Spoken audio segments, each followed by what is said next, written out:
You're tuned in to Ask the Master Auto Technician. Car questions? Get answers right now. Call 850-763-0555. James Auto Center, we fix it right, guaranteed. Beep, beep, beep, beep, yeah. All right, welcome back, everybody. This is James Morris. I've got Brian Armstead here. He's calling all the way from Maryland. He's not in New York this week. He's in Maryland. Welcome back home, Brian. Hey, James. How are you doing? I'm doing well. We're just waiting for a hurricane to come visit us.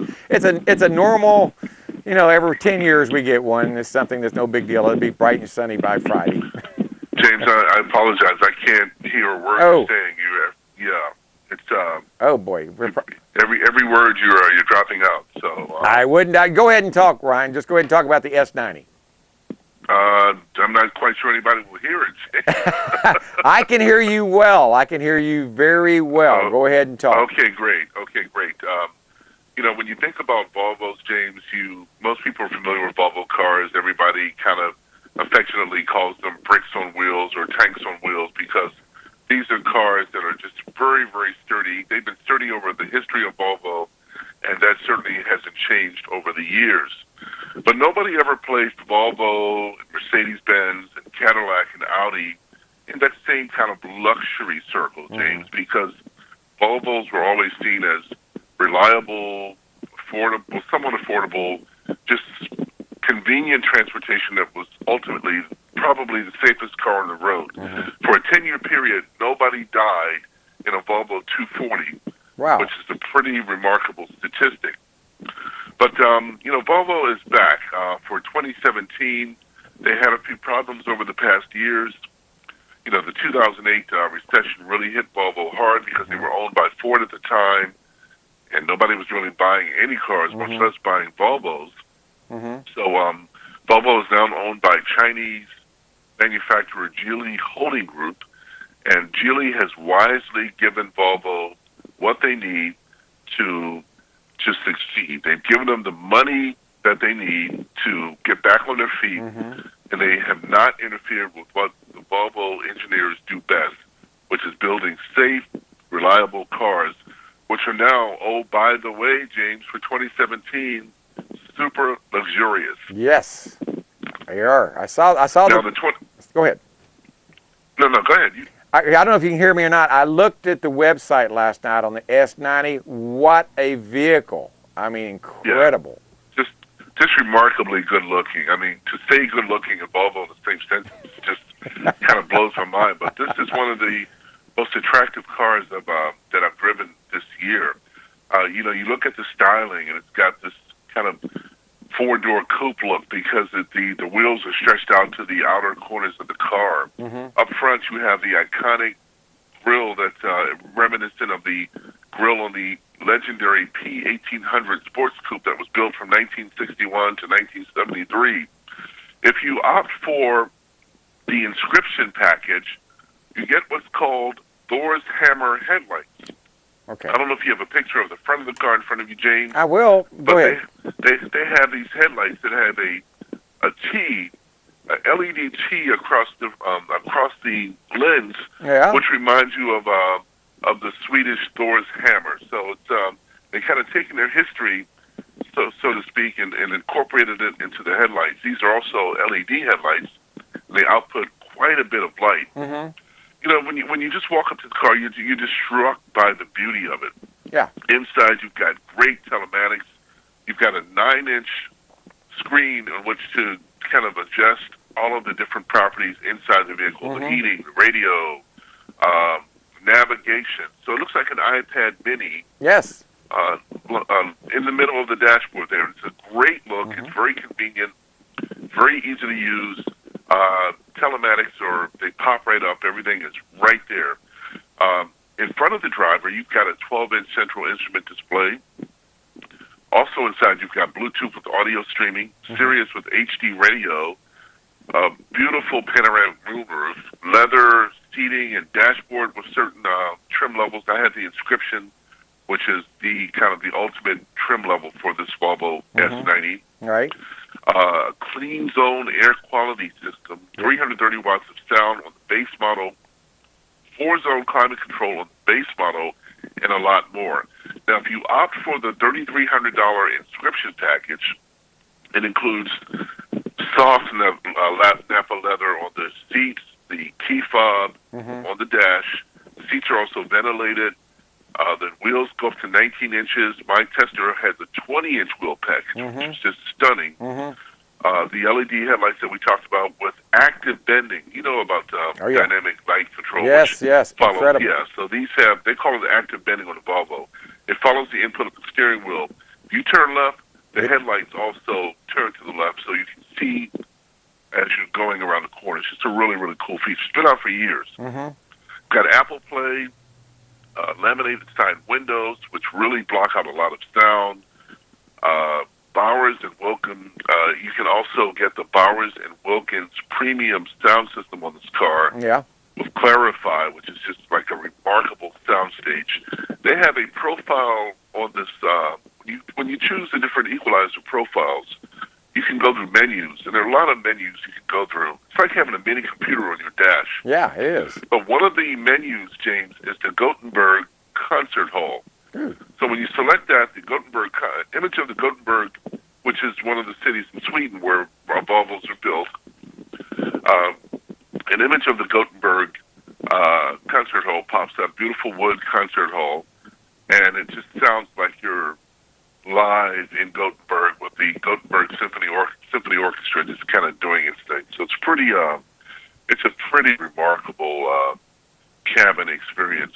On the road, James, you've got your choice of 4-cylinder engines. Now, Volvo, I don't know if you know this, right? but every Volvo engine now is a 4-cylinder. I did not know. No more inline 5s, no more inline 6s, just 4 cylinders across the board. That's what their SUVs, and that's what their sedans.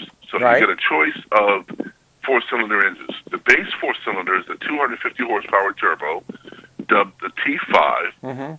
My car had the 316 horsepower turbocharged and supercharged model. The T6, the T8 will be out in the future. It will have turbocharger, supercharger, and hybrid power. And you better believe that's going to be a Land Rock, because this 4-cylinder T6, when you set it to sport mode, when you set it to regular economy mode, it's a nice little 4-cylinder car. Gets you there pretty quickly. But you're like, okay, this car is lacking grunt. Then you reach down on the console and you select the sport mode for the car. And it's like somebody just injected steroids into the S90, because it's just a mad beast. Wow, technology at its finest. It just it turns into a mad beast, James. And this engine is routed to the wheels through a very, very smooth 8-speed automatic. The ride is very quiet.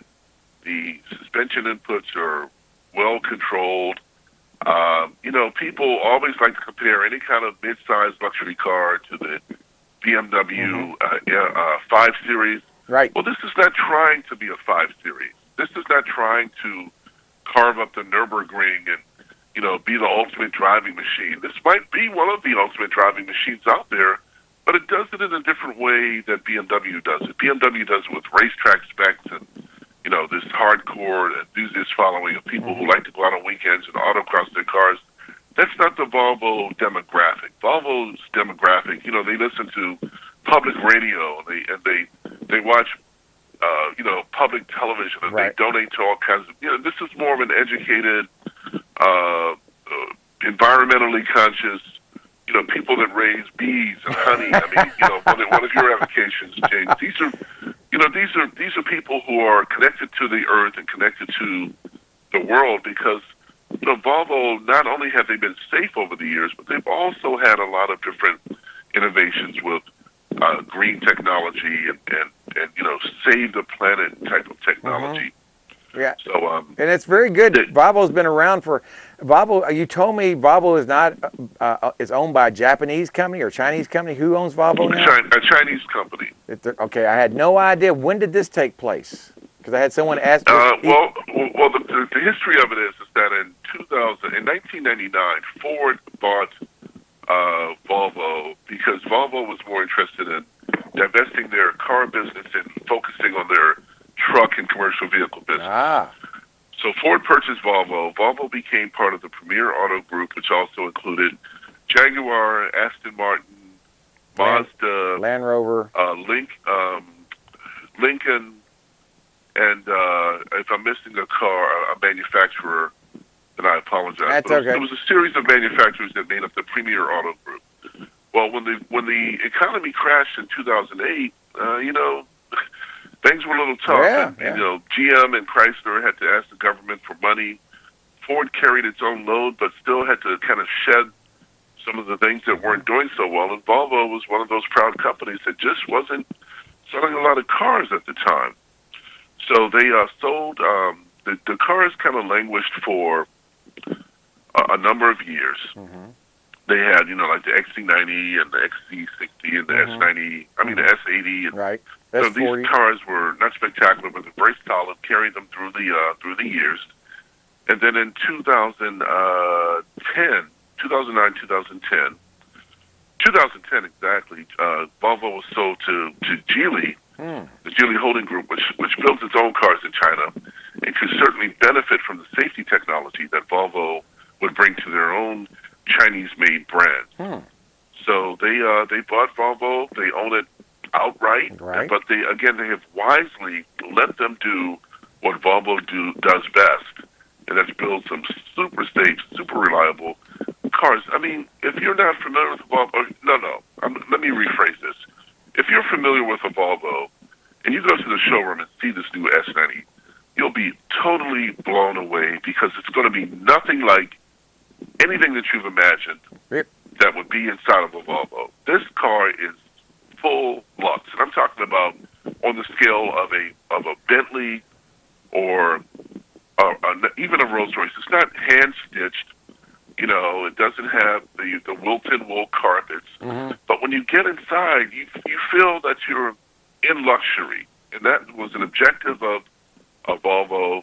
And James, they hit a home run with this car. It's fabulous. If you want more details on it, go to volvocar.com, and you'll certainly be very impressed with what you find with the Volvo, with 2017 Volvo S90. I'm very impressed coming out with it. We got about 45 seconds left, Brian. I don't know if you can hear me or not, so let's wrap this up, okay? Yeah. Just wanted to say that, it's always good talking to you listeners. Oh, yes. Don't quite know what's going to be up for next week. I've had a little lull in automobiles because of some scheduling conflicts, but we'll find get something something going. I've got some travel coming up in the future. I'll be driving all of the new Volkswagens. Good. I'll be driving some new vehicles in the future, so we'll be back to talk to your listeners next week. Okay. And always a pleasure to be on with you. Hey, VolvoCars.com, right. new S90. That sounds wonderful. I tell you what, I'm very impressed after going to the website, volvocars.com, looking at the model. They start around $46,950, manufacturer's suggested retail price. But tell you what, for $50,000, you're getting a car that you'd be paying $75,000. Well, my car tested out at about 64. 64? So, okay. Yeah, that's the top of the line. But 46 to 64, that's about a normal spread for options. Oh, it really is. And you're talking about, it's not the Volvo your granddad grew up with, trust me. Oh, no, but it's still safe. In a lot of ways, it still is because it still has the ultimate safety. That's right. So I did not know. Your grandfather's Volvo. I did not know about 10 years Volvo did not have a death in a 240 series. I had no idea about that. Amazing statistic. It is amazing. Their goal is no deaths in any Volvo by 2021. No deaths wow, in any Volvo by 2021. That's incredible. So they're still at it. They still are. All right. Thank you, Brian. We appreciate it. Look forward to hearing from you next week. James. All right. Hey, this is James Morris along with Anna Marie Morris. We'll talk to y'all tomorrow morning. Be safe out there, everybody. Bye-bye. James Auto Center, we fix it right.